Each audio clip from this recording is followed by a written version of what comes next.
یکم ذی الحجہ کے بعد ناخن اور بال کاٹنا۔ ذی الحجہ کے پہلے 10 دنوں میں بال اور ناخن نہ کاٹنے کی شرعی حیثیت کیا ہے؟ کیا یہ صرف قربانی کرنے والوں کے لیے ہے یا سب مسلمانوں کے لیے؟ نیز اگر کسی کی حجامت زیادہ بگڑی ہوئی ہو کیا وہ ان دنوں میں بال بنوا سکتا ہے؟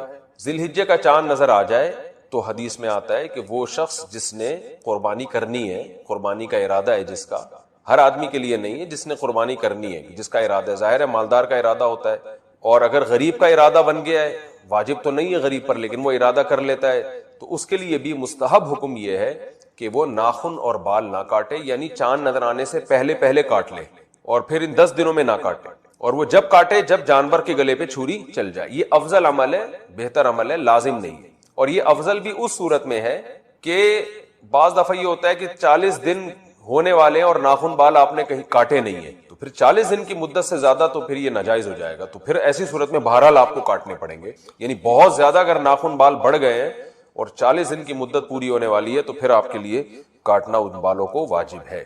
قربانی اپنے وطن میں ہو تو بال وغیرہ کس حساب سے کاٹیں گے؟ بیٹا لندن میں رہتا ہے اور قربانی کراچی میں ہوتی، کیا وہ اپنے بال وغیرہ کراچی کے حساب سے قربانی کے بعد کاٹے گا؟ نزہت صاحبہ کراچی سے۔ جی ہاں، کیونکہ حدیث میں آتا ہے کہ جو بال یا ناخن نہ کاٹے جائیں، جو کہ افضل عمل ہے، واجب نہیں، تو وہ اس صورت میں ہے جب جانور کے گلے پہ چھری چل جائے تو پھر کاٹ سکتے۔ تو جب کراچی میں اس نے قربانی کی اور یہاں جانور کٹ گیا تو وہ لندن میں ہو یا امریکہ میں ہو بال کاٹ سکتے۔ قربانی کی عبادت کا آغاز کب ہوا؟ کیا قربانی حضرت ابراہیم علیہ السلام کے زمانے سے شروع ہوئی ہے؟ یہ اس سے پہلے بھی ہوتی تھی؟ نیز یہ حضرت ابراہیم علیہ السلام سے پہلے جو نبی تھے وہ کس چیز کی قربانی کرتے تھے؟ عثمان گوجرانوالہ سے۔ قرآن سے اشارہ ملتا ہے کہ قربانی حضرت ابراہیم علیہ السلام سے پہلے بھی ہوتی تھی، مگر اس شکل میں نہیں تھی، وہ دوسری شکل میں تھی۔ اذ قربا قربانا فتقبل من احدهما ولم يتقبل من الاخر۔ قابیل اور حابیل نے قربانی پیش کی تھی، قابیل کی قبول ہو گئی، حابیل کی قبول ہو گئی، قابیل کی رد ہو گئی، تو اس سے بھی متبادر یہی ہوتا ہے کہ انہوں نے جانور ذبح کر کے اللہ کے ہاں پیش کیا تھا، لیکن کوئی صحیح یقینی مستند بات نہیں ہے اس بارے میں۔ البتہ ابراہیم علیہ السلام سے پراپر اس سنت کا آغاز ہوا ہے، ان کو بیٹے ذبح کرنے کے لیے لٹایا گیا اور پھر انہوں نے اللہ کے حکم کو پورا کیا اور اللہ نے بیٹے کے بجائے ایک جانور دے دیا ان کو۔ تو ہم جو قربانی کی سنت کو پورا کرتے ہیں وہ ابراہیم علیہ السلام کی سنت کو تازہ کرنے کے لیے، ان کی سنت کو زندہ کرنے کے لیے۔ ہماری والی قربانی حضرت ابراہیم سے ہی شروع ہوئی ہے۔ البتہ قربانی یعنی جانور اللہ کے لیے ذبح کرنے کا فلسفہ ہمیں قرآن و سنت سے اشارہ ملتا ہے کہ وہ پہلے سے بھی تھا۔ باہر ملک والے پاکستان میں کیسے قربانی کریں؟ میرا مسئلہ یہ ہے کہ میں صاحب نصاب ہوں اور مشجب ہے، یہاں امریکہ میں قربانی کرنا مشکل ہے، تو کیا ہم پاکستان میں قربانی کریں گے؟ یہاں قربانی تو $50 میں ہوتی ہے، لیکن پاکستان میں یہ قربانی $100 میں ہوتی ہے۔ اب ان $50 کا کیا کیا جائے گا؟ ان کی قربانی کی جائے گی، یہ غربا میں تقسیم کر دی جائے؟ جویریہ صاحبہ امریکہ سے۔ دیکھیں $150 میں امریکہ میں ہو رہی ہے، یہاں $100 میں ہوئی ہے، تو اگر آپ نے یہاں $100 میں کر دی تو $50 وہ آپ کے ہیں، آپ کو صدقہ کرنا لازم نہیں ہے، نہ قربانی کرنا لازم ہے۔ قربانی اپنے ملک میں کرنا ضروری نہیں، جہاں چاہیں کر دیں آپ، لیکن پاکستان میں اگر آپ قربانی کریں تو یہ خیال ضرور کریں کہ یہاں پہ قربانی مڑی ہے کہ امریکہ میں بھی عید کا دن ہو اور یہاں بھی عید کا دن ہو۔ امریکہ میں بقرعید اگر ایک دن پہلے ہو رہی ہے تو آپ پھر امریکہ کی بقرعید کے دوسرے دن کریں، چونکہ یہاں پھر پہلا دن ہو، یعنی ایسا کریں کہ یہاں بھی ایام نہر چل رہے ہوں، قربانی کے ایام جو 3 دن ہوتے ہیں، اور وہاں بھی ایام نہر چل رہے ہوں، دونوں کے ایام نہر ایک ہوں، پھر قربانی آپ کی ادا ہو جائے گی، اور جو $50 بچیں گے آپ کے، ان کے آپ کچھ بھی کھائیں۔ لیکن ویسے ایک بات ضرور ہے کہ قربانی اپنے ملک میں کرنا افضل ہے، وجہ اس کے اس میں گوشت کھانا بھی سنت عمل۔ دیکھیں بقرعید کے، اور بلکہ بقرعید سے دن بعد تک بھی اللہ نے روزے کو حرام کیوں قرار دیا؟ روزہ اسی وجہ سے حرام ہے تاکہ اللہ کی ضیافت، جو اللہ تعالیٰ آپ کو کچھ کھلانا چاہ رہے ہیں، میزبانی کر رہے ہیں، وہ ضیافت سے اعراض لازم نہ آئے، تو اس لیے قربانی اپنے ملک میں کریں تاکہ اس کا گوشت آپ کھائیں، یہ اللہ کی طرف سے ضیافت ہے، اور نبی صلی اللہ علیہ وسلم نے بڑے اہتمام سے قربانی کا گوشت کھایا ہے۔ آپ یہ نہ سوچیں کہ ہم امریکہ میں رہتے ہیں، ہمیں کیا ضرورت ہے، ہم تو سارا سال گوشت کھاتے ہیں۔ بھائی سارا سال گوشت کی نسبت اللہ کی طرف نہیں، نسبت اللہ کی طرف، تو ایک حصہ کم از کم جہاں رہتے ہیں وہاں لازمی کریں، پھر باقی حصے آپ مختلف ملکوں میں کر دیں جہاں سستائی ہو یا جہاں غربت ہو، تاکہ وہ لوگ صدقہ کر دیں، اس کو غریب لوگ کھا لیں، لیکن ایک حصہ بہرحال اپنے کنٹری میں لازمی کرنا چاہیے تاکہ قربانی کا گوشت آپ کھا سکیں۔ قربانی کے جانور میں 7 حصے سے کم رکھنا، کیا یہ بات صحیح کہ قربانی کے جانور میں اگر 7 حصے نہ ہوں سے کم طاقت مثلاً 5 یا 3 ہونے چاہیے؟ قاری سعد ملک: نہیں جی، بالکل غلط ہے یہ بات۔ 7 حصے کا مطلب یہ کہ زیادہ سے زیادہ ایک جانور میں، گائے یا اونٹ میں 7 آدمی سکتے ہیں، اس سے زیادہ شریک، اس سے کم ہو سکتا، تو ایک گائے میں 6 آدمی بھی برابر کے شریک ہو۔ ایسی صورت میں گائے ذبح ہوگی تو گائے کے 6 حصے برابر کیے، 5 آدمی بھی برابر شریک ہیں، 4 بھی ہو سکتے ہیں، 3 بھی ہو سکتے ہیں، 2 بھی ہو سکتے ہیں۔ جب 2 آدمی ایک گائے یا اونٹ میں ہوں گے تو گائے ذبح ہوگی اور پورے 2 حصوں میں برابر حصوں میں ڈیوائیڈ کر دیں گے، اور ایک اکیلا آدمی بھی پوری گائے کر سکتے۔ یہ بات غلط ہے کہ طاق حصے بنائے جائیں۔ پوری امت مسلمہ کی طرف سے قربانی کرنا، کیا اپنی طرف سے قربانی کے بعد پوری امت مسلمہ کی طرف قربانی کی جا سکتی ہے؟ زاہد صاحب کراچی سے کی جا سکتی، وہ ہوگی آپ ہی کی طرف سے، اس کا ثواب آپ پوری امت کو پہنچانا چاہیں گے، برکتیں پہنچانا چاہیں گے، جیسے نبی صلی اللہ علیہ وسلم ایک مینڈھا اپنی طرف سے کیا اور دوسرا امت میں ان لوگوں کی طرف سے جنہوں نے قربانی نہیں۔ 2 قربانیاں ہوں تو ناخن اور بال کب کاٹیں؟ ہم قربانی کے 2 جانور ذبح کریں گے، ایک پہلے دن اور دوسرا تو ہم ناخن اور بال پہلے جانور کی قربانی کے بعد کاٹ سکتے ہیں یا دوسرے دن کی قربانی کے بعد کاٹیں گے؟ فہیم عباس: پہلے دن کے جب آپ ذبح کر لینا تو واجب آپ کے جیسے ساقط ہو جائے گا، تو سن پوری ہو جائے گی، تو اسی جانور کے ذبح ہونے کے بعد ناخن اور بال کاٹ سکتے، یہ لازمی سنت ہو، بہتر ہے کر لینا۔ شوہر کا بیوی کی طرف سے بغیر بتائے قربانی کر، محمد اسحاق: شوہر بیوی کی طرف سے اسے بتائے بغیر قربانی کر سکتا ہے؟ نہیں کر سکتا، اگر کرے گا تو بیوی کی طرف سے قربانی نہیں، اگر اس پر قربانی واجب تو وہ واجب تو پہلے بتا دے، اجازت لے، اگر بتا دیا بیوی خاموش ہے تو یہ خاموشی بھی اجازت ہے۔ طواف اور سعی کے لیے کیا باوضو ہونا ضروری ہے؟ کیا طواف اور کے لیے طہارت ضروری ہے؟ حافظ سلیمان: طواف کے لیے طہارت ضروری ہے، سعی کے لیے طہارت ہے۔ طواف اگر بغیر طہارت کے کیا، طہارت سے مراد بغیر وضو کے کیا تو دم واجب ہو۔ حرام پیسے سے حج کیا تو کیا ادا ہو جائے گا؟ اگر کسی نے حرام پیسے سے حج کیا تو ادا ہو گیا یا نہیں؟ عبد الخالق چترال سے: دیکھیں، حرام پیسے سے حج کیا تو حج کا فرض تو ادا ہو جائے، اسے ساقط ہو جائے گا، کیونکہ حج نام ہے وقوف عرفہ کا اور طواف احرام کی حالت، یہ کام تو کر لیا اس نے، لیکن چونکہ حرام پیسوں سے کیا ہے تو گناہگار بھی ہوگا اور اس لازم ہوگا کہ اس حج کو دوبارہ کرے، واجب ہے۔ گناہ ذمے سے جبھی ساقط ہوگا کہ جب وہ دوبارہ حج کرے، اگرچہ جو اسلام کا رکن تھا، فرض رکن، جو اسلام کے 5 ارکان میں سے ایک رکن ہے، وہ رکن اس کے ذمے سے بہرحال ساقط ہو جائے، لیکن جو گناہ اسے ہوا ہے کہ حرام پیسوں سے کیوں کیا، اس گناہ کے لیے کو توبہ کرنا بھی ضروری ہے اور دوبارہ سے حج کرنا بھی ضروری ہے، حلال پیسہ، ایسا نہ دوبارہ پھر حرام سے کرے۔ قربانی کرنے والے کا بال اور ناخن کاٹنا، کیا قربانی کا ارادہ رکھنے والے کے لیے بال اور ناخن کاٹنا جائز ہے؟ حافظ خان: جائز ہے، بہتر نہیں، مستحب یہی ہے، یہی ہے۔ ہجہ کا چاند جیسے ہی نظر آئے، جس کا قربانی کا ارادہ ہو وہ اپنے بال اور ناخن، حکمتیں، بہتر یہی ہے جب جانور کی گری چل جائے، ذبح ہو جائے تو پھر اس کے بعد بال۔ کیا مسافر پر قربانی واجب؟ مسافر سے کون مراد ہے جس پر قربانی واجب؟ محمد فاروق: وہی آدمی مراد ہے جی، فاروقی صاحب، محمد فاروقی، جس پر قصر نماز ہوتی، 7 میٹرز اپنے شہر سے دور جانے کا ارادہ ہو تو آپ اپنے شہر سے نکلتے ہی مسافر بن جاتے ہیں، اور کسی علاقے میں جب تک 15 دن ٹھہرنے کی نیت آپ کی نہیں، آپ مسافر ہی ہیں، تو جس پر قصر واجب ہے نماز میں وہی مسافر ہے، اس پر قربانی واجب۔ قربانی کے لیے دمبے کی عمر کیا ہے؟ ایک شخص نے، ایک صاحب نے دیکھ کر کہا کہ ان کا قد سال والا نہیں، اب کیا اس صورت میں ان کو فروخت کر کے دوسرا جانور لیا جا سکتا ہے یا اگلے سال تک یہی کو پالا جائے؟ طاہر منیر: جی، ان کو بیچ کے دوسرا جانور بھی لیا جا سکتا ہے اور اگلے سال تک بھی پال سکتے، لیکن اگر 6 مہینے کے دمبے موٹے تازے ہوں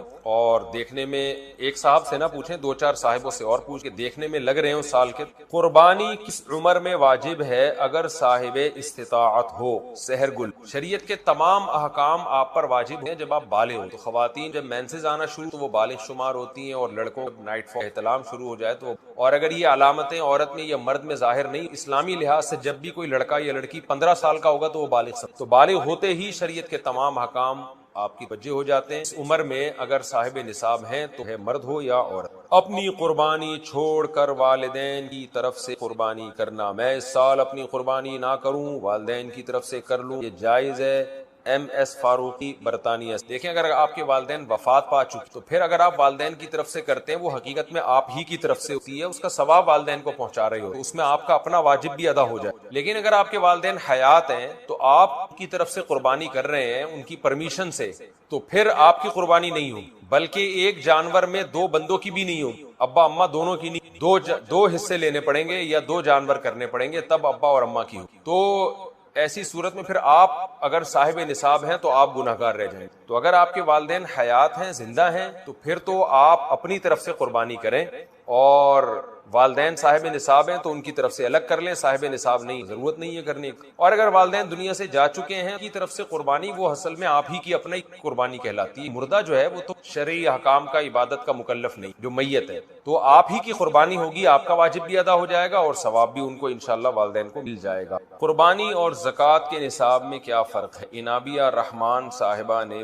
قربانی کا نصاب زکوٰۃ والا ہی ہے یا کچھ اور ہے؟ نہیں جی، قربانی کے نصاب میں اور زکوٰۃ کے نصاب میں ایک بڑا فرق۔ تو زکوٰۃ کا نصاب 4 چیزیں، قربانی کا نصاب 5 چیز۔ زکوٰۃ میں دیکھا جاتا ہے سونا، چاندی، مال تجارت اور کیش اماؤنٹ۔ مال تجارت کہتے ہیں وہ مال جو کے لیے آپ نے، یہ زکوٰۃ کا نصاب کہلاتا ہے۔ اور قربانی کے نصاب میں یہ 4 چیز کے ساتھ ایک اور چیز ایڈ کر، ضرورت سے زائد سامان، یعنی وہ سامان جو پورے سال استعمال میں، کسی کا کوئی خالی پلاٹ پڑا ہوا ہے جو نہ رینٹ پر ہے، نہ اس میں رہتا ہے، نہ اس میں زمینداری ہو رہی ہے، پراپرٹی سے زائد میں، تو یہ 5 چیزیں 52.5 تولہ چاندی کی ویلیو کے برابر ہوں، پھر قربانی میں کئی دفعہ ریکارڈ کروا چکا ہوں۔ تو بیسک فرق تو ایک اور فرق ہے کہ زکوٰۃ سال کے بعد واجب ہو، جیسے آپ 4 چیزوں کے مالک بن گئے، اسلامی تاریخ وہ نوٹ کر لیں، اگلے سال اگر آپ صاحب نصاب ہیں تو زکوٰۃ دیں گے، ورنہ نہیں۔ جبکہ قربانی کے نصاب پہ سال گزرنا ضروری نہیں ہے، بلکہ قربانی کے نصاب میں یہ ہے کہ بقرعید کی صبح صادق کے وقت سے لے بقرعید کے تیسرا دن جو ہے عصر مغرب کی نماز تک آپ کے پاس اگر مال آتا ہے تو آپ قربانی واجب ہے، نہیں آتا تو واجب نہیں۔ اچھا بھائی، قربانی میں سونے کے نصاب کو کیا ہم معیار بنا سکتے ہیں؟ راؤ سعد اسلام آباد۔ زکوٰۃ میں چاندی کے نصاب پہ فتویٰ ہے، اس حساب سے اکثر افراد پر واجب ہوتی ہے، لوگوں کی مالی ضرورات اور ایمان کی بنا پر کافی مشکلات پیش آتی ہیں۔ کیا لوگوں کی سہولت کی خاطر قربانی کے نصاب کو معیار بنایا جا سکتا ہے؟ راؤ سعد اسلام آباد سے۔ دیکھیں، آپ ایک پہلو کو دوسرا پہلو نہیں، اگر ہم سونے کے کو معیار بنا دیں گے تو پھر بہت کم لوگوں پہ قربانی واجب ہوگی۔ یہ بات درست ہے کہ چاندی بہت کم ویلیو رکھتی ہے، لیکن سونے کی قیمت بہت بڑھ چکی ہے، 7.5 تولہ سونا تو اب بہت ہی مہنگا ہو چکا ہے۔ مالی عبادات میں فقہا نے کیا معیار بنایا ہے کہ وہ کام کیا جائے جس میں غریب کو فائدہ ہو، کیونکہ اسلام غربا کے حقوق بہت اہتمام سے بیان کرتا ہے۔ قرآن میں آپ جگہ جگہ دیکھیں نا، مساکین پہ خرچ کرو، اس وجہ سے عبادت میں احتیاط بھی لازم ہے، اس وجہ سے فقہا نے چاندی کو معیار بنایا۔ البتہ یہ بات آپ کی درست ہے، ٹھیک ہے جی، ہم سونے کو معیار بنائیں پھر تو بہت ہی تھوڑے لوگوں پر قربانی واجب ہو، زکوٰۃ بھی بہت تھوڑے لوگوں پر واجب ہو، سونے کی ویلیو بہت بڑھ چکی۔ چاندی کو بنائیں تو پھر حرج یہ ہے کہ چاندی سستی ہے، بہت سے لوگوں میں قربانی کرنے کی طاقت نہیں ہوتی، ان پہ واجب ہو جائے گی۔ اس کا حل علماء نے یہ تلاش کی کہ معیار تو چاندی ہی کا نصاب رکھا ہے، لیکن اس میں یہ آسانی ہے کہ صرف اتنا کافی نہیں ہے کہ آپ چاندی کے نصاب کے مالک ہو، بلکہ آپ سے اپنے مہینے کا جو نان نفقہ ہے، گیس بجلی کا بل ہے، جو ضروری خرچے آپ نے دینے ہیں وہ سارے مائنس کریں گے، پھر اتنا نصاب بچتا ہے تو قربانی واجب ہے، ورنہ واجب نہیں۔ یہ بڑا معتدل قول ہے، اس میں غریب کی بھی رعایت ہو، شریعہ کی ایک عبادت ہے جو قربانی، جس کی بہت تاکید کی بھی رعایت، اور جس پر قربانی واجب ہو رہی ہے اس کی بھی رعایت ہو۔ اب وہ یہ نہیں کہہ سکتا مجھ میں استطاعت نہیں۔ بھائی اگر آپ آج کی تاریخ میں 90,000 روپے کے مالک ہیں، آج تاریخ ہے 25 جون، تو 25 جون کو اگر آپ 90,000 52.5 تولہ چاندی کی لمسم کی 90,000 بن رہے تو 90,000 روپے کے مالک ہیں، تو ہم یہ نہیں کہہ رہے، علماء یہ نہیں کہہ رہے کہ آپ جا کے 90,000 کی گائے لے آئیں یا بکرا لے آئیں، بلکہ وہ کہہ رہے ہیں کہ پہلے آپ اپنا پورے مہینے کا راشن ہے، گھر کا آٹا، دال، گوشت، یہ سب چیزیں جو پراپر آپ کے گھر میں آتی ہیں، گیس بجلی کا بل، وہ مائنس کر کے اگر 90,000 بچ رہے ہیں تو آپ پر قربانی واجب۔ پھر تو ظاہر ہے آسان ہے، کیونکہ آپ کے بیسک خرچے جب نکلنے کے بعد پیسے بچ رہے ہیں تو صاحب استطاعت کا پھر اور مطلب کیا ہوگا؟ اس پہ بھی واجب نہیں ہے تو پھر کس پہ واجب ہوگا؟ تو یہ زیادہ معتدل قول ہے، بجائے اس کے 2 سال میں 2 دانت نہیں آئے تو قربانی کا حکم۔ اگر کوئی جانور گھر کا پلا ہوا ہو، وہ 2 سال کا ہو جائے مگر 2 دانت نہ نکلے، قربانی جائز ہے، وضاحت فرما دیں قاضی صاحب۔ پورا نام ہی قاضی ہے۔ دیکھیں، گائے کے لیے 2 سال کا ہونا ضروری ہے، بکرے کے لیے 1 سال کا ہونا، دانت نکلنا ضروری۔ اگر گھر کا پلا ہوا جانور ہے، آپ کو یقین ہے کہ 2 سال کمپلیٹ، 2 سال کا مطلب یہ اس بقرعید میں آپ اس کو ذبح کر رہے ہیں، اس کا مطلب وہ گائے یا بچڑا یا بیل یا بھینسا یا بھینس سے پہلے والی بقرعید سے پہلے پیدا ہو چکا، تو اسلامی لحاظ سے 2 سال ہو جائیں گے۔ بکرا ہے تو پچھلی بقرعید سے پہلے پیدا ہو چکا ہو تو اگلی بقرعید میں آپ اس کو کاٹ سکتے، تو یہ گائے بکرے کا حساب ہے۔ اور دمبے میں اور آسانی ہے کہ اگر 6 مہینے کا ہے اور اتنا موٹا تازہ ہے کہ دیکھنے والا یقینی طور پہ کہہ نہیں سکتا کہ یہ 6 مہینے کا ہے یا سال کا ہے. دیکھنے میں سال کا لگ رہا ہے، موٹا تازہ ہے، تو دمبے کی قربانی بھی جائز ہے، مہینے کا بھی ہو جائز ہے اگر موٹا تازہ. دانت تو صرف ایک علامت ہے، کیونکہ بیوپاریوں پر یقینی ہوتا پتہ نہیں سچ کہہ رہے ہیں جھوٹ بول رہے ہیں، تو اس لیے دانت سے 2 دانت ہوتے ہیں تو اس کا مطلب یقینی طور پر یہ 2 سال سے زیادہ کا ہو چکا. تو ورنہ ایسا ہے نہیں، 2 سال جانور جب کرتا ہے تو کھیرا ہوتا ہے، پورے دانت نکلے ہوئے نہیں. بے نمازی کی قربانی کا حکم، کیا بے نمازی کی قربانی جائز ہے؟ حافظ سلیمان: جی ہاں جائز ہے. اگر وہ قربانی نہیں کرے گا تو ڈبل گناہگار ہوگا، ایک تو نماز نہیں پڑھ رہا، اوپر سے تو قربانی بھی کرے لیکن نماز بھی، کہ نماز کی ویلیو قربانی سے کئی گنا زیادہ ہے.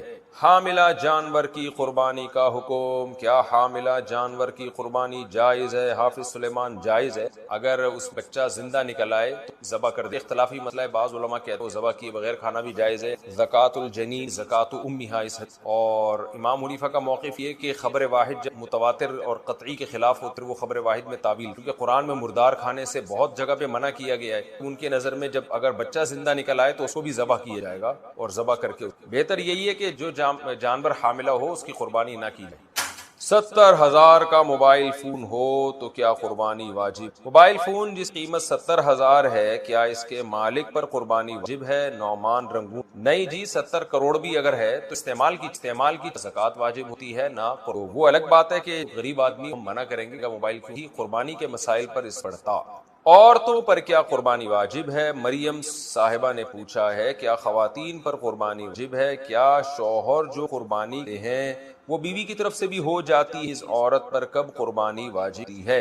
اختلافی مسئلہ ہے. امام ابو حنیفہ اور ان کے شاگرد ہر ایک پر الگ قربانی واجب، کیونکہ عبادات ایک کے قائم مقام نہیں. وجد سعة لأن يضحي فلم يضحي فلا يقربن مصلى. قربانی کی طاقت تھی تو ہماری عیدگاہ میں بھی نہ آئے. ابھی کے دور میں تو خواتین بھی عیدگاہ میں آیا کرتی. تو اگر عورت صاحب نصاب ہے، مالدار ہے، تو اس بھی قربانی واجب ہے.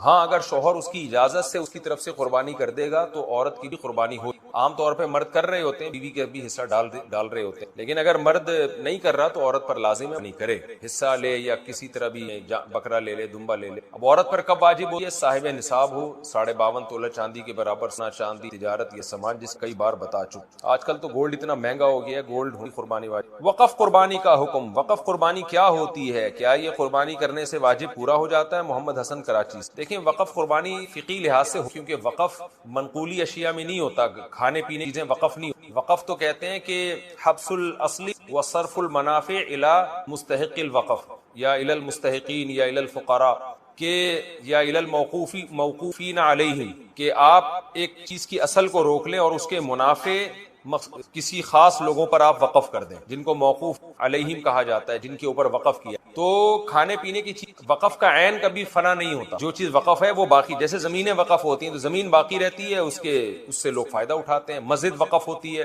مسجد باقی ہے، اس میں لوگ نماز پڑھ کے فائدہ اٹھا رہے ہیں. باغ وقف ہو جاتا ہے، باغ کی زمین باغ باقی ہے، اس کے پھلوں سے لوگ فائدہ اٹھا رہے ہیں. قبرستان وقف ہوتا ہے، زمین باقی رہتی ہے، لوگ اس سے فائدہ اٹھا رہے ہیں، اپنے مردے دفن کر. تو اس لحاظ سے قربانی وقف ہو نہیں سکتی، کیونکہ اس میں تو یہ کہ جانور کو روک لیں آپ، اس کے دودھ سے لوگ فائدہ اٹھائیں. تو یہاں تو جانور ہی کٹ کے تقسیم ہو رہا ہے. تو اصل میں یہ صدقہ قربانی کہنا چاہیے، لیکن بہرحال لوگ اس کو وقف کہتے ہیں. لوگ اگر ایک لفظ کے کچھ اور معنی لے رہے ہیں تو ضرورت نہیں کہ ہم اس لفظ کو تبدیل کرنے کی. لیکن لوگ جب یہ وقف قربانی کا لفظ استعمال کرتے ہیں تو اس کا مطلب یہ ہوتا ہے کہ قربانی تو ہماری طرف سے گوشت ہمیں چاہیے، گوشت ہم صدقہ کر دیں. یہ ٹرم آج کل ایجاد ہوئی جس کو وقف قربانی کہا جاتا ہے. فقہی لحاظ سے یہ ٹرم یہاں بیٹھتی، لوگ ایک چیز کو تعبیر کرنے ہیں تو کوئی پابندی بھی، اصطلاحات لا مشاہۃ فی الاصطلاح. تو آج کل جو عرف میں وقف قربانی ہوتی ہے اس کا مطلب یہ جانور تو ہم ذبح کر رہے ہیں لیکن گوشت ہمیں. تو جائز ہے، یہ کوئی گناہ نہیں ہے، بلکہ گوشت صدقہ کرنے کا ثواب ملے گا. لیکن اتنی بات ضرور ہے کہ ایک قربانی گھر بھی کیا کریں تاکہ اس کا گوشت خود کے، یہ عید بھی ہے نا، عید کا بھی تو ایک لک آنا چاہیے، تو منانی ہے. جانور لائیں، کاٹیں بھی، کھائیں، اس کی پکوائیں، اس ہفتے بنائیں، تھوڑا سا انجوائے کریں. اللہ تعالیٰ کی طرف سے ضیافت ہے. اللہ سے ایسا استغنا کہ مجھے گوشت ہی نہیں چاہیے، بس وہی کر دو، وہی سارا بانٹ دینا، یہ تھوڑا سا اچھا نہیں ہے. ایسے اس لیے وقف قربانی بھی کریں، لیکن پہلے اپنے گھر میں اپنے بچوں کو اور اپنے خود بھی کھائیں اس میں سے. بے شک آپ کتنے ہی مالدار ہوں، لیکن اللہ کی ضیافت سے آپ اعراض نہ کریں جو اللہ آپ کو. قربانی کے گوشت کے بارے میں کھانا ہے یا صدقہ کرنا، اس پر میں ضرور ابھی بات کروں گا، رہ نہ جائے. ایک غلطی اور، تو جیسے یہود و نصارہ ایک انتہا کی طرف گئے، وہ انتہا کیا کہ قربانی کا فلسفہ انہوں نے اپنے مذہب سے نکال دیا. قربانی سے مراد جانور ذبح کرنا، یہ انہوں نے اپنے مذہب سے کیا کر دیا؟ نکال دیا. تو ہمارے ہاں بھی دوسری انتہا پہ چلے گئے ہیں، جہاں قربانی نہیں بھی کرنی وہاں بھی، بولو نا کیا ہو گیا، یہ جملہ مکمل کرنا کوئی مشکل ہے، وہاں بھی قربانی کر رہے ہیں. جانور کاٹنا بقرعید کے 3 دنوں میں عبادت ہے، اس کے علاوہ نہیں. صدقے کے بکرے کا اسلام میں کوئی تصور نہیں. ایک اسٹیٹ ایجنٹ کا فون آیا کہ ہم لوگ جب نیا پلاٹ خرید کے مکان بناتے ہیں نا بیچنے کے لیے، تو مکان کی پہلے جانور ذبح کرتے ہیں، بکرے بکرے کٹتے ہیں، ان کا خون گراتے ہیں، اس میں برکت ہوتی ہے، بلائیں ٹلتی ہیں، ریٹ نیچے نہیں آتے. میں نے کہا بالکل حرام ہے، بالکل کیا ہے، بدعت. اس نے کہا اگر خون بنیادوں میں نہ گرائیں ویسے ہی بکرا کاٹ کے صدقہ کر دیں. بولو بھائی، بکرے کی بددعائیں لگنے کے علاوہ کچھ بھی حاصل نہیں ہو. تو کہہ رہے ہیں کیا صدقہ اسلام میں ٹھیک نہیں ہے؟ میں نے کہا بھائی صدقے کا بنیادی مقصد ہے غریب کے ساتھ تعاون، وہ بکرا کاٹنے میں نہیں ہے، وہ بکرے کے پیسے دینے میں ہے. راشن ڈلوا دو اس کے گھر میں، پیسے دے دو، بکرے کو کیوں کاٹ رہے ہو؟ نہیں آ رہی بات. اب دیکھ لو نا صدقے کے بکرے کے نام پہ میرا کلپ ہے، پورے دلائل اس میں ہے، صدقے کا بکرا پورے دلائل اس میں ہے. جانور کاٹنا 3 موقع پر ہے اسلام میں، خوب سمجھ لو. ایک بقرعید میں، ایک حج میں جو دم واجب ہوتا ہے وہ صدقہ کرنے سے کافی نہیں ہوتا، وہاں بکرا ہی کاٹنا پڑے گا، دمبا بکرا یا گائے یا اونٹ. تیسرا عقیقے میں، سمجھتے ہو کہ نہیں سمجھتے ہو؟ بچہ پیدا ہوا، فیملی پلاننگ والوں کو بہت تکلیف ہوئی، اللہ کہتے ہیں 2 بکرے کاٹ کے بتا دو کہ ہمیں تکلیف نہیں ہو رہی، ہمیں کیا ہو رہی ہے، خوشی ہو رہی ہے. یہ فلسفہ کا بنیادی مقصد یہ ہے، کیونکہ خوشی پہ بکرے کاٹے جاتے ہیں نا. آپ کہہ سکتے ہیں حج میں دم واجب ہوتا ہے، وہ بھی تو ایک سزا کے طور پہ واجب ہوتا ہے، وہاں بھی بکرا کٹتا ہے. تو یاد رکھو جو سزا کے طور پہ بکرا کٹتا ہے اس کا گوشت حلال نہیں ہوتا، گوشت صدقہ کرنا پڑتا ہے. سمجھتے ہو؟ جبکہ عقیقے کا گوشت پورا خود بھی کھا سکتے ہیں. اس کا مطلب یہ سزا کے طور پہ نہیں ہے، یہ شکرانے کے طور پر ہے. تو 18واں بچہ بھی اگر آپ کے ہاں پیدا ہو جائے تو اسلام آپ کو دوبارہ سے 2 بکرے کاٹنے کا حکم دے کے یہ بتا رہا ہے کہ 18ویں پہ بھی ہمیں ندامت نہیں ہے. 18ویں ترمیم پہ تو ندامت ہو سکتی ہے بعض لوگوں کو، لیکن 18ویں بچے پہ نہیں ہے، خوشی ہے. کیونکہ اسلام اولاد کی کثرت پہ بہت حریص ہے، نسل بڑھانے پر بہت حریص ہے. اسلام نے ہر بچے پہ 2 بکرے رکھ دیے. سمجھتے ہو کہ نہیں سمجھتے؟ 2 بکرے یا 2 دمبے یا گائے کے 2 حصے. تو پہلا مسئلہ کیا ہوا کہ ایک انتہا یہ ہے کہ بقرعید کے 3 دنوں میں خون بہانا سنت ہے، 4تھے دن میں، 5ویں دن میں، 6ٹھے دن میں نہیں. علماء نے بیان کیا آپ گائے لے کر آئے، آپ نے ذبح کرنی تھی، گائے بھاگ گئی، 3 دن تک تلاش کرتے رہے، 4تھے دن پکڑائی میں آئی ہے، اب نہیں کٹے گی وہ، اب ٹائم بولو بھائی گزر گئے. اب آپ پوری گائے کسی کو صدقہ کر دیں یا گائے کی قیمت صدقہ کر دیں اور گائے پال لیں. گائے پال کے پھر آپ کھانا چاہیں تو کاٹ کے کھا بھی سکتے ہیں، پالنا چاہیں تو پال بھی سکتے ہیں، کسی کو پہنانا چاہیں تو بولو بھائی پہنا دیتے ہیں لوگ، قربانی کے پورے پورے جانور پہنا دیتے ہیں. تو ایک انتہا کیا ہوئی ہے کہ جہاں قربانی نہیں ہے وہاں بھی قربانی. کالی مرغی، پیلی مرغی، مرغی ذبح کرو، صدقہ نکالو مرغی کا، نہیں بھائی. ہاں کسی غریب کو دل ہی گوشت کھانے کا چاہ رہا ہے، وہ کہہ رہا ہے مجھے راشن کی ضرورت نہیں ہے، مجھے نہ آٹے کی ضرورت نہ دال کی ضرورت، میرا بکرا کھانے کا دل چاہ رہا ہے، مجھے بکرا صدقہ کر دو. تو پہلے تو 2 تھپڑ لگاؤ اس غریب کو. کمبخت بکرے تو ڈیفنس میں کھانا مشکل ہو گیا ہے، تو غریب ہے تیرے بکرے کھانے کا. غریب آدمی ہمیشہ راشن کو بکرے پر ترجیح دے گا. وہ کہے گا جتنے کا بکرا آتا ہے پورے مہینے کا راشن آ جائے گا، بکرا تو 2 دن میں ختم ہو جائے گا. لیکن پھر بھی چلو اگر کوئی غریب کہتا ہے نہیں جی میں نے زندگی میں کبھی بکرا نہیں کھایا، میں راشن ڈالنے والے تو بہت ہیں، اللہ کا واسطہ مجھے ایک بکرا خرید کے کاٹ کے دے دو، میں اس کا گوشت کھاؤں گا، تو پھر ٹھیک ہے. کیونکہ یہاں بکرا مقصود نہیں ہے. کیا مقصد ہے؟ گوشت. بکرا کاٹا مقصد نہیں، بلکہ اس میں بھی قصائی سے گوشت خرید کے دے دو. 2 فائدے ہوں گے، ایک تو گوشت سستا ملے گا، نمبر 2 اس کی مرضی کا ملے گا. ہاں بھائی تجھے چانپیں چاہیے، چانپیں مل جائیں گی. ویسے تو اس غریب کو تھپڑ دوبارہ مارنے کا دل چاہ رہا ہے کہ نہیں چاہ رہا؟ اندازہ لگاؤ یار، چانپیں چاہیے اس کو، پٹ کا گوشت چاہیے، ران کا گوشت چاہیے. لیکن چلو ہوتا ہے یار بعض دفعہ غریب آدمی کا بھی دل تو اس کے سینے میں بھی ہے نا، کہہ رہا یار مجھے نہیں چاہیے راشن، آج مفتی صاحب مجھے کیا کھلا دو، بکرا کھلا دو. تو پھر میں کیا کروں گا؟ میں کاٹوں گا نہیں بکرا، میں کہوں گا یار کسائی سے سستا بھی پڑے گا، محنت بھی کم، اور کسائی کو کاٹنے کی جو اجرت دینی ہے اس کی بھی بچت. تو دکان سے خرید کے دوں گا نا میں، نہیں کاٹنا ہی ہے. اس کا مطلب آپ بکرا کاٹنے کو عبادت سمجھ رہے ہو، اور یہ اسلام میں جائز نہیں ہے، بدعت ہے یہ. کیونکہ تمام فقہا لکھتے ہیں کہ قربانی میں جو جانور کاٹنے کا ہمیں حکم دیا گیا نا، یہ غیر مدرک بالقیاس ہے. تھوڑی گاڑی اصطلاح ہے، اس کا مطلب یہ ہے کہ ایک ایسا حکم ہے جو عقل سے سمجھ میں نہیں آتا. کیونکہ اسلام کے جتنے احکام ہیں نا ان کی لاجک آسانی سے سمجھ میں آتی ہے بھائی, وہ فوراً سمجھ میں آئے. جیسے نماز ہے بھائی, نماز اللہ کے لیے سجدہ کر رہے ہیں, ہر مذہب میں سجدہ ہوتا ہے, ہمارے مذہب میں بھی سجدہ ہے, دوسرے مذہب میں دوسروں کے لیے ہوتا ہے, ہمارے ہاں اللہ کے لیے ہوتا ہے. روزہ سمجھ میں آتا ہے بھائی, خواہشات کو کیا کر رہے ہو, کنٹرول, برداشت کر رہے ہو, تو اس سے کنٹرولنگ پاور بڑھتی ہے. حج بھی سمجھ میں آتا ہے کہ بھئی گئے اللہ کے گرد, اللہ کے گھر میں دیوانوں کی طرح گھوم رہے ہیں, لیکن ادھر سے جانور کاٹو, اس بیچارے نے کوئی غلطی نہیں کی, کوئی گناہ نہیں کیا. لوگ مجھ سے کہتے ہیں حاملہ گائے کی قربانی جائز ہے, ہم کہتے ہیں بھائی بہتر تو نہیں ہے لیکن جائز ہے. کہتے ہیں اس معصوم بچے کا کیا قصور ہے, لوگ کہتے ہیں. میں کہتا ہوں اس کی ماں نے کون سے کوئی کبیرہ گناہ کیے میں بھائی ہیں, اس پہ کوئی تہمتیں لگی ہوئی ہیں جو اس کو کاٹ رہے ہو, تو معصوم تو اس کی ماں بھی ہے اور اس کا, دونوں ہی معصوم ہیں. تو سوال یہی پیدا ہوتا ہے بھائی یہ معصوم جانور ہیں اتنے بیچارے کہ پورے سال تو ایسے ان کی کھلائی پلائی ہو رہی تھی کہ جیسے اپنے اولادوں سے بڑھ کے پالا جاتا ہے ان کو. اور یوٹیوب پہ آ رہے ہیں انٹرویو, جو تاجر ہیں وہ جو پالتے ہیں کہتے ہیں بھائی ہم نے اپنے بچوں سے بڑھ کے اس کٹے کو پالا ہے, کہتے ہیں نا وہ, تو ایسے پال پال کے مسٹنڈے بنا دیا اور ایسی ان کی, پھر ایک دم کیا کر دیا, کاٹ دیا. تو یہ ایسا حکم ہے جو بظاہر جس کی کوئی لاجک بولو بھائی نہیں. فقہا کہتے ہیں ایسے احکام جو بظاہر اللاجیکل ہیں, بظاہر اس لیے کہہ رہا ہوں کہ اسلام کا کوئی حکم اللاجیکل نہیں ہوتا, اس میں حکمتیں چھپی بھی ہوتی ہیں, لیکن بظاہر یہ کچھ سمجھ میں آنے والا کام نہیں ہے. بظاہر اس میں جانوروں کا بھی نقصان اور انسانوں کا بھی نقصان ہے. انسانوں کا نقصان ایسے ہے کہ انسان کی بنیادی ضرورت ہے خوراک, اور خوراک میں سب سے بہتر خوراک گوشت ہے, اور گوشت میں سب سے بہتر گوشت ان چار جانوروں کا پوری دنیا میں سمجھا جاتا ہے. تو یہ انسان کی بیسک ضرورت کو آپ جو ایک اسٹاک تھی پورے سال استعمال ہو سکتی تھی آرام آرام سے, آپ 3 دن میں کروڑوں کی تعداد میں کاٹ کے وہ مال کیا کر دیتے ہیں, ضائع. آپ کہہ سکتے ہیں ہم تو ٹھکانے لگاتے ہیں, بھائی جتنا بھی ٹھکانے لگائیں اس طرح اگر پورے سال اسٹاک کر کے ان کو استعمال کیا جائے تو جس طرح سے ڈسٹریبیوشن ہوگی نا ایک اعتدال کے ساتھ, تو وہ ڈسٹریبیوشن 3 دن میں نہیں ہوتی. یعنی اگر کسی ماہر معیشت سے پوچھیں, آپ اکنامکس کے ماہر سے پوچھیں تو وہ کہے گا کہ اکنامکلی یہ نقصان دہ ہے.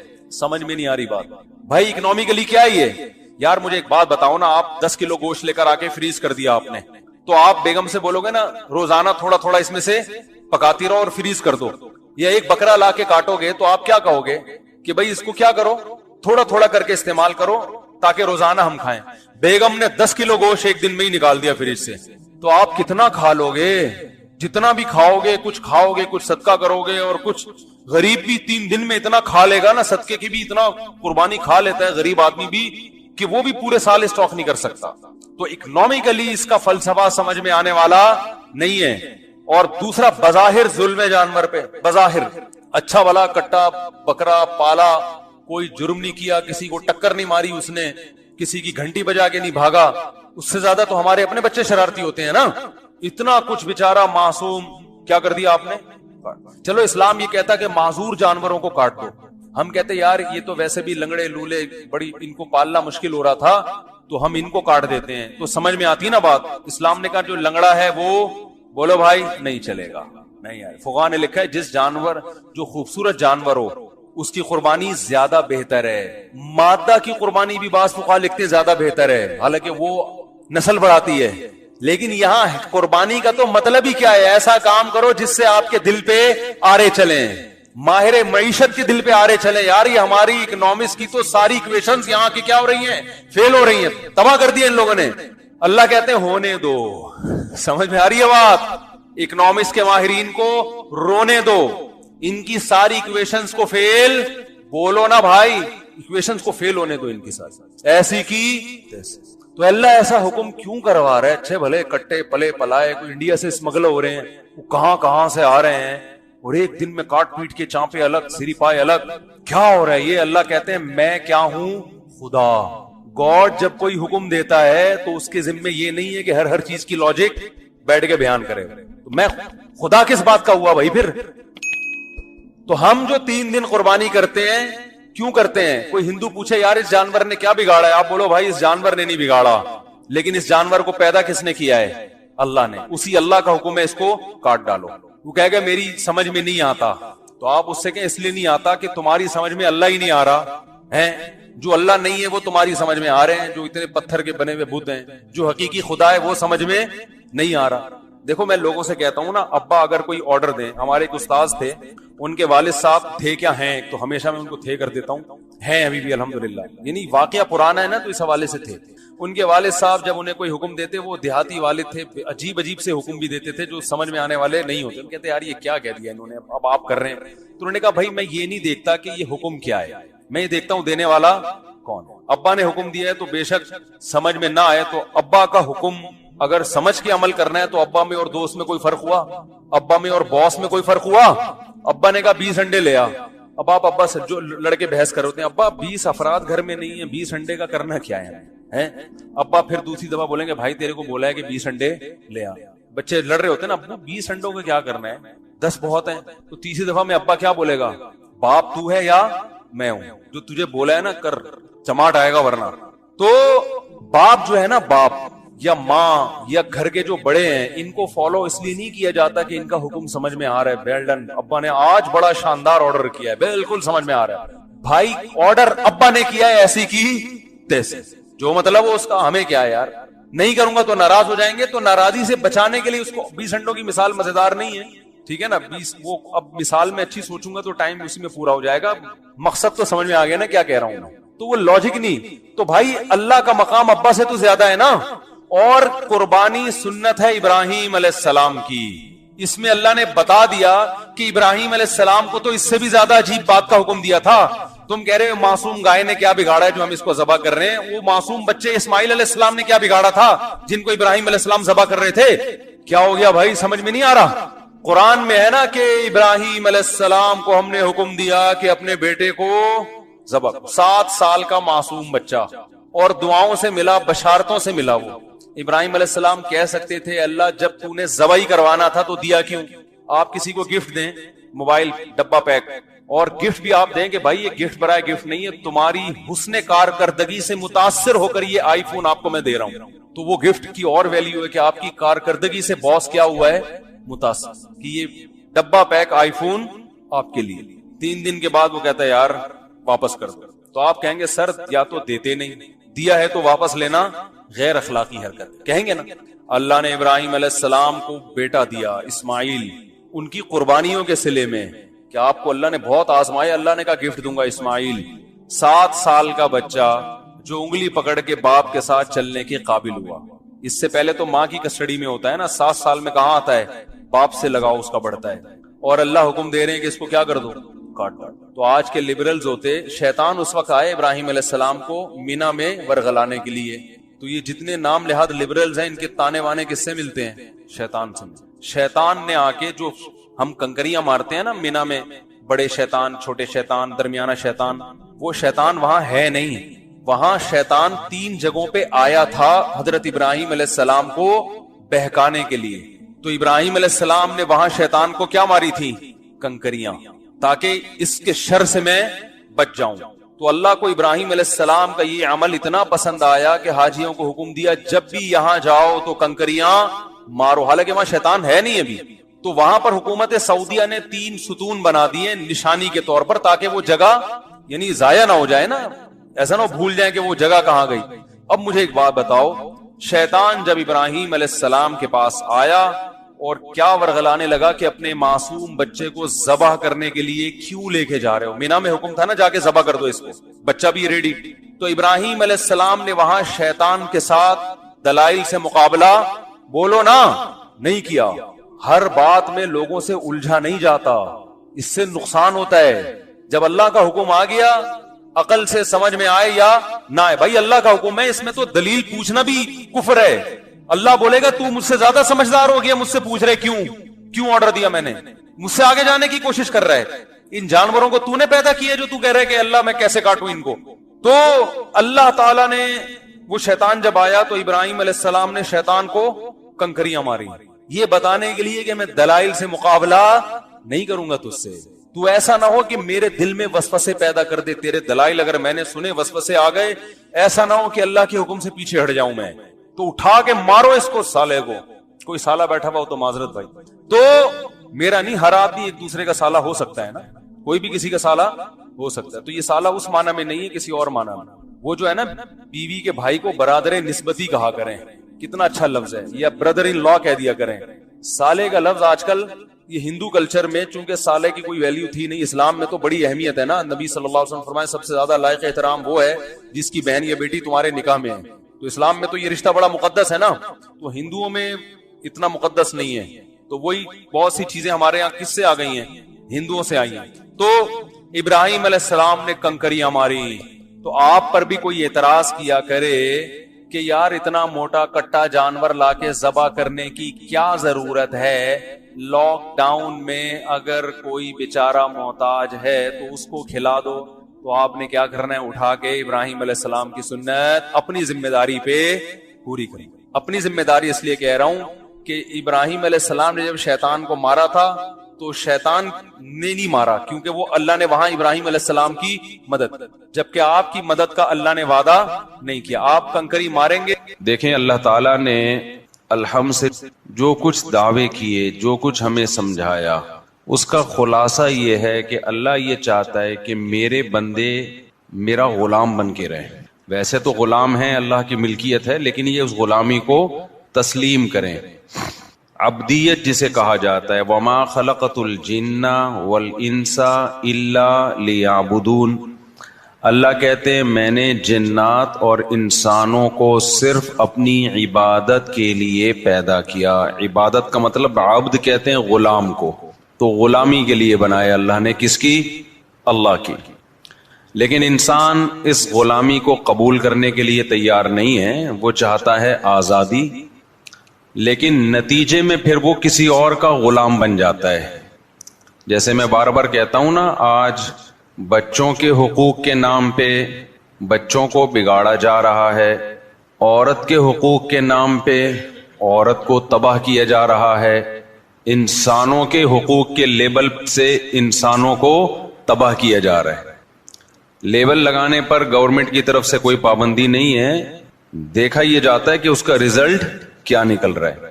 ایک مثال دے دیتا ہوں, یعنی ویسے آزادی کے نعرے لگائے جا رہے ہیں, لیکن اس آزادی سے ہم غلام بن رہے ہیں کسی اور کے, کلچر کے غلام بن رہے ہیں, قوموں کے غلام بن رہے ہیں. بڑی قوموں کے غلام چھوٹی قومیں بن رہی ہیں, ان کی پالیسیاں چل رہی ہیں ہمارے اوپر. تو آزاد دنیا میں میرے بھائی بولو کوئی بھی نہیں ہوتا, صرف ٹوپی ڈرامے ہیں. کچھ دن پہلے خاتون بیچاری اپنی بچوں کو لے کر آئی, چھوٹی بچیاں تھی اس کی, بڑی ہو گئی, تو وہ کیا مسئلہ ہوا کہ جی اب کیا ایسا نہ ہو پھر بات پہنچ جاتی ہے. ایک جنرلی ایک بات کر دیتا ہوں, مرد کی طرف سے تھوڑے بہت مسائل ہوں, عورت عدالت سے جا کے خلا لے لیتی ہے, بچیاں لے کے چلی گئیں, عدالت فوراً خلا کی ڈگری تھما دیتی ہے. دیکھنے میں کیا لگتا ہے کس کے حقوق محفوظ ہیں؟ عورت کے. دیکھنے میں تو ایسے ہی ہو رہا ہے نا کہ پاورفل بنا دیا کورٹ نے عورت کو, فوراً کھٹاک سے خلا لیا. پہلے ایسا نہیں ہوتا تھا. خلا لے کے محترمہ نے کہیں شادی کر لی. اب بچیاں جب ذرا بڑی ہونا شروع ہوئی تو سوتیلے باپ کی نظریں اس پہ, بولو گندی نظریں اس پہ پڑنا شروع ہو گئی. اپنا پرانا باپ ان بچیوں کو ایکسپٹ کر رہا ہے, نئے باپ کے پاس بچیاں محفوظ نہیں ہے. وہ تپا ہوا ہے کہ یہ تم لے کر گئی کیوں ہے بھائی, جب بچی تھی, چھوٹی تھی, دل بہلانے کا ذریعہ تھی تو لے گئی, اب ذمہ داریاں پڑی ہیں تو کس کے حوالے کر رہی ہے؟ میں نہیں لیتا. اب عورت ٹینشن میں ہے کہ ان بچیوں کو رشتے کہاں سے ہوں گے ان کے. یہ ایک کامن مسئلہ بن چکا ہے, ان کے رشتے کیسے ہوں گے. سوتیلے باپ دلچسپی نہیں لے رہے, گھر کے حالات خراب ہو رہے ہیں. ظاہر ہے اس کو وہ محبت تو نہیں ہو رہی نا جیسی اپنی بیٹیوں سے ہوتی ہے. ہر ایک کی نظریں ٹھیک تھوڑی ہوتی ہیں. یہ تو شہوت پرستی کا دور ہے. لوگ ساری رات انٹرنیٹ پر فحش فلمیں دیکھ رہے ہیں, تو صبح جب وہ ٹھرکی اٹھے گا, اس کی شہوت بھڑک چکی ہوگی, تو وہ تھوڑی فرق کرے گا محرم نا محرم کا. درندہ بنا رہا ہے آپ کو یا ہمارا میڈیا. فحش موویز, فحش فلمیں, فحش سین ٹک ٹاک پہ, یہ سب کچھ دیکھ دیکھ کے مرد کیا بن رہے ہیں؟ کیا پاک دامن مرد پیدا ہو رہے ہیں؟ اس سے کیا ہو گیا بھائی؟ درندے پیدا ہو رہے ہیں. وہ درندے پھر اپنی حرام خواہش, اپنے جذبات کہیں بھی نکالے گا. نقصان کس کو ہوگا اس سے؟ عورت کو ہوگا. تو میں تو پھر ان کو یہی کہتا ہوں, خواتین کو, آپ نے بچپن میں, یعنی بچپن جب بچیاں چھوٹی تھی, شوہر سے اس کے اصل باپ سے چھین لیا, اور اب رشتوں کے مسائل کھڑے ہو گئے ہیں بچیوں کے لیے. خاندانی لوگ پھر کہاں پیغام بھیجتے ہیں کہتے ہیں بھائی اس کا اوریجنل باپ دکھاؤ, اوریجنل نہیں ہے تو سوتیلا دکھاؤ, سوتیلا دلچسپی لے نہیں رہا, وہ اس کے لیے منہ سے بولتے ہوئے بھی ڈر لگتا ہے کہ اس کے لیے وہ انٹرٹینمنٹ کا ایک ذریعہ بن جاتی ہیں.